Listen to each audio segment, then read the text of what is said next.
Kali ini kita akan membahas chapter 77 Record of Ragnarok dengan judul Pahlawan Dunia Bawah, di mana kemenangan Beelzebub membuat skor menjadi imbang, yaitu 4-sama. Di chapter ini pula kita akhirnya melihat Sigrid yang ditahan di penjara Tartarus. Ternyata dia bukanlah mantan pacar dari Brunhilde. Chapter pun dimulai di mana Heimdall bersorak atas kekalahan Nikola Tesla, sekaligus kemenangan bagi Beelzebub pada ronde ke-8. Kemudian penonton di pihak dewa menganggap bahwa Nikola Tesla adalah manusia yang pantas untuk menyandang gelar penyihir terhebat di dunia. Tapi tetap saja Beelzebub adalah dewa yang luar biasa. Kita pun melihat para penonton di pihak dewa yang sangat senang dengan kemenangan Beelzebub. Lalu Beelzebub dengan tubuh yang dipenuhi luka pun meninggalkan arena Valhalla. Ia mengatakan bahwa ini semua seperti membalikan telapak tangan. Wah, padahal Beelzebub sampai mereng-mereng loh jalannya. Dan dia bilang seperti membalikan telapak tangan. Beelzebub pun tersenyum dan berkomentar bahwa tidak banyak perbedaan antara dewa dan manusia, sekalipun itu Beelzebub sendiri. Kemudian Beelzebub mengatakan dalam hati, "Bagaimana menurutmu, Hadesan?" Ares pun merasa sangat lega setelah Beelzebub memenangkan pertarungan melawan Nikola Tesla. Bahkan Hermes mengatakan bahwa teknik Triple T milik Tesla memang sangat mengerikan.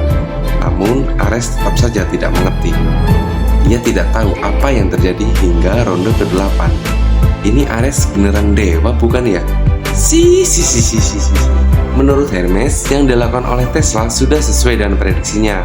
Namun, ia tidak menyangka jika Tesla melakukan hal nekat yang sangat tidak terduga, seperti menteleportasi salah satu lengannya untuk menyerang Beelzebub. Ares pun bingung dengan pernyataan Hermes mengenai teleportasi salah satu lengan Tesla. Ini Ares ketiduran kali ya? Hermes pun menjelaskan jika saat Tesla menembakkan Triple T menggunakan tinju kanannya, sebelum tinju tersebut mengenai perisai Beelzebub, ia langsung menteleportasi tangan kanannya tepat di belakang Beelzebub. Dan pada saat yang sama, Tesla menggunakan tangan kirinya untuk menyerang Beelzebub menggunakan Triple T. Jadi intinya, serangan Triple T dari Tesla akan menghantam Beelzebub dari depan dan belakang secara bersamaan. Hermes pun penasaran dengan teknik Tesla. Menurut Hermes, mungkin itu hanyalah serangan acak atau penghalih perhatian Beelzebub. Mendengar itu, Ares pun tambah bingung. Kemudian Zeus datang dan mengatakan bahwa itu adalah serangan di luar imajinasi para dewa. Bahkan membuat Zeus sampai terpesona dengan serangan Tesla. Kok bisa ya? Padahal dewa gitu loh. Ares pun kembali terkejut mengetahui bahwa dewa selevel Zeus dibuat terpesona oleh teknik Nikola Tesla. Bahkan Zeus mengatakan bahwa jika bukan karena teknik pamungkas dari Beelzebub, maka Tesla sudah pasti menang. Kita pun melihat Beelzebub yang berlumuran darah sedang berjalan sempoyongan. Ia mengatakan bahwa Tesla adalah manusia yang paling menakutkan yang pernah ada. Dengan menyangka air matanya, Mary mengatakan bahwa Triple T milik Tesla memang sangat mengerikan. Newton bahkan menganggap bahwa Tesla telah memanfaatkan semua fungsi yang berada di baju zirahnya dengan sangat baik. Einstein menambahkan bahwa Tesla membengkokkan tangannya agar tepat sasaran. Begitupun dengan Nobel yang mengatakan bahwa sepertinya Tesla telah menyatukan tangan kiri dan kanannya menggunakan Tesla coil. Namun Mary bertanya-tanya, kenapa Tesla menyembunyikan kekuatannya kepada mereka semua? Mendengar itu, Edison justru mengatakan Tesla menciptakan tekniknya tersebut di saat pertarungannya melawan Beelzebub. Einstein pun kemudian berpikir hal yang sama. Ia juga mengatakan bahwa Beelzebub mengorbankan tubuhnya untuk mempelajari kekuatannya agar kemampuannya menjadi maksimal. Bahkan Galileo menganggap jika Tesla adalah ilmuwan terhebat sepanjang sejarah yang terus maju hingga akhir. Edison terlihat menangis karena menurutnya Tesla terus menyalakan cahaya di hati mereka semua, bahkan setelah kematiannya.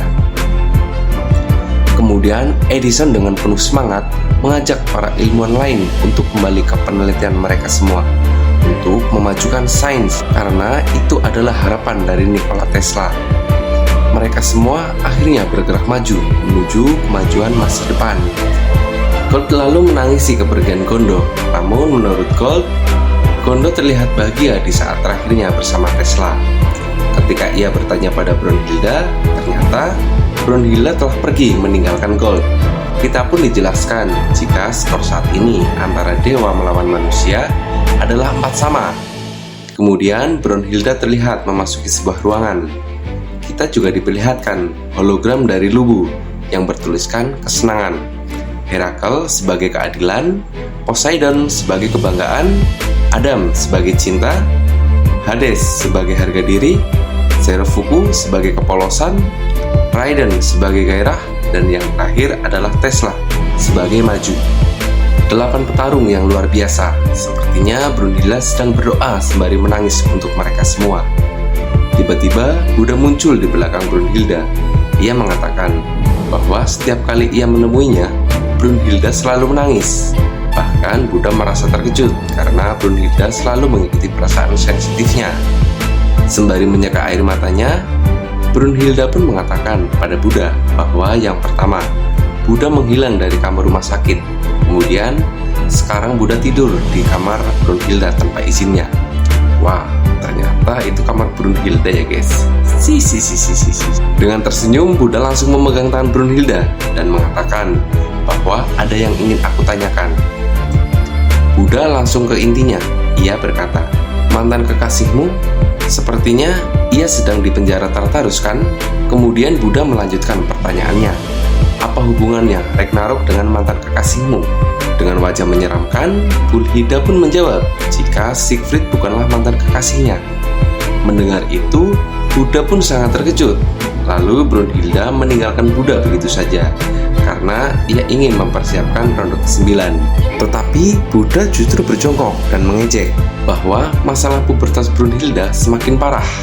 Kemudian kita diperlihatkan dunia bawah di mana sebuah lubang besar yang sangat dalam. Dan ternyata itu adalah penjara Tartarus. Terlihat 2 penjaga yang sedang berpatroli untuk mengecek para tahanan yang sangat mengerikan. Kedua penjaga itu pun mengetahui jika Beelzebub telah memenangkan pertarungan di ronde ke-8. Dan mereka adalah Andreas, iblis ke-63 dari 72 iblis Salamon, serta Flauros, iblis ke-64 dari 72 iblis Salamon. Kedua iblis penjaga itu pun mengetahui bahwa Hades pun telah dikalahkan di ronde ke-7. Menurut mereka, kekuatan umat manusia sudah tidak bisa dianggap remeh, apalagi sekarang skornya 4-sama. Tiba-tiba seseorang berkata, jika itu adalah perkembangan yang sangat mengejutkan. Bahkan, ia tidak berpikir jika sudah sejauh ini. Flauros pun bertanya pada orang tersebut, sebagai setengah manusia dan setengah dewa, ia memilih siapa dalam pertarungan Ragnarok? Orang tersebut lalu mengatakan jika itu adalah pertanyaan yang sulit, terlebih lagi dengan posisinya yang berada di dalam penjara. Flauros pun ingin membuka ruangan orang tersebut karena penasaran dengan jawabannya. Beruntungnya, karena Andreas mengingatkannya untuk tidak melakukan itu, orang itu lalu membujuk mereka berdua agar bisa berbicara lebih lama lagi. Kita pun diperlihatkan rantai besi yang mengelilingi salib kembar yang menahan orang tersebut. Namun anehnya, karena ia justru mengkhawatirkan Brunhilde dengan berkata, jangan terlalu memaksakan dirimu, Brunhilde. Dan kita pun akhirnya tahu bahwa ia adalah Siegfried, si pembunuh naga dari Nordic. Wah, sepertinya Siegfried ini sangatlah kuat ya. Apakah ia akan menjadi petarung ronde ke-9? Ataukah justru menjadi petarung ronde terakhir? Kalau menurut kalian, bagaimana? Oke, sampai di sini dulu ya. Kita lanjut di chapter selanjutnya. Bye-bye!